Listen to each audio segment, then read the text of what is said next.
E os pais... Você aprendeu violão como? Sozinho? Eu comecei estudando com um professor chamado Haroldo Garcia. Isso em Ribeirão Preto. Uhum. Violão popular. Ele estava estudando medicina na faculdade de Ribeirão e dava umas aulas de violão popular para poder ajudar na faculdade. Legal. E eu comecei com o popular e depois, aos 11 anos, fui matriculado num conservatório em São Caetano. Tive que parar inicialmente. Depois eu terminei, porque não tinha condições de pagar. Não consegui uma bolsa de estudo. Com 11 anos eu estava sem papai, mas tentando aprender. Aí eu começava a ensinar o que eu sabia para os garotos da escola. E os pais que vinham me trazer diziam, não é que esse neguinho ensina direitinho? Aí para ajudar ele eu vou aprender também. E eu comecei dando aula para 1, 2, 3. E aí eu tenho umas fotos muito interessantes de eu dando aula para senhores. Garoto, assim começou a minha história como professor de violão aos 11, 12 anos. Dando aula para crianças, coleguinhas, e os pais também vinham aprender comigo. Aí já dava para fazer um dinheirinho para manter a família. Essa habilidade de bater papo e tocar veio daí, nessa dificuldade. Tá dando aula e batendo aí, tocando violão. Eu mandava um aluno ir tocando a música que aprendeu na aula passada, e enquanto isso você pode ir sonando a musiquinha que eu te ensinei. E me dá aí o seu caderno, o outro, que eu vou cifrar as músicas. E você pode bater do bona. Lição 85. Do, si, do, ré. Mi, ré, do, si, lá. E aí eu peguei a habilidade de ir dando aula para um, cifrando a música, tomando bona de outro. Aí virou sua profissão? Virou minha profissão. Professor de violão. Cedo. Eu comecei, aos 14 anos, comecei a dar concertos só perto de casa, porque o que eu queria era aluno. Não era fama, eu só tocava perto de casa de graça. Se me chamasse para o aniversário, eu ia lá para dar os cartõezinhos e conseguir alunos. E como é que você virou um nome nacional e internacional? Eu acredito que aos 14 anos eu subi pela primeira vez no Teatro Conchita de Moraes, na Santa Terezinha.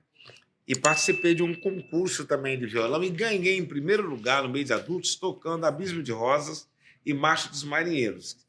E aí, no Teatro Municipal de Santo André, eu dei meu primeiro concerto, tocando obras já pesadas para a época. Chorinho, Brasileirinho. Eu era ousado, eu queria tocar coisas difíceis. Os teatros lotavam. Que era um garoto.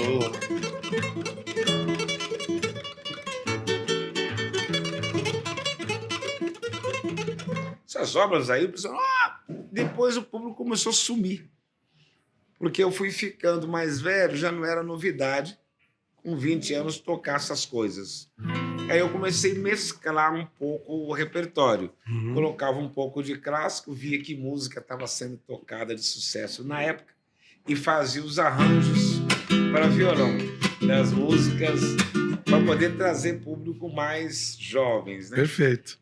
E aí, aos 24 anos, eu não tenho vergonha de falar, eu mesmo que banquei minha passagem, eu tive vontade de visitar um castelo. Porque meu professor, perguntei para ele na época, como é que esses violonistas ficaram famosos? John Dolland, tocando obras renascentistas, 1467. Como assim? Falou, aqui, está escrito, o rei Alfonso X. Esse violonista, desde a época da alaúde, ele tocava para os reis. Porque enquanto no Brasil o violão é um instrumento de pobre, lá na Europa ele sempre foi um instrumento de nobres. Olha só. Ele nasceu em Castelos, na Espanha. Olê! Aí eu falei, caramba, eu tenho que visitar a terra da guitarra.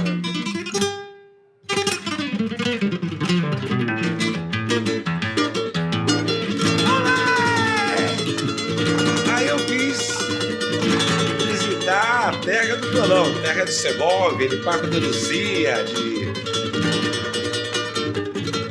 Mas aí eu tive também minhas dificuldades, porque várias coisas me impediam de ir para lá. A primeira delas, morava de aluguel.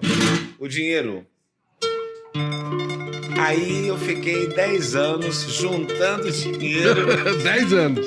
na caderneta de poupança Delfim. Que deu fim mesmo. Sumiu. E às vezes as tentações vinham, porque era aqueles cofrinhos que eu dizia, agora eu vou ter que abrir. Porque tem que pagar o aluguel. Eu dizia, não, esse dinheiro não existe. Esse dinheiro eu ia um dia na terra onde o violão começou tocando com a Reis e Rainha.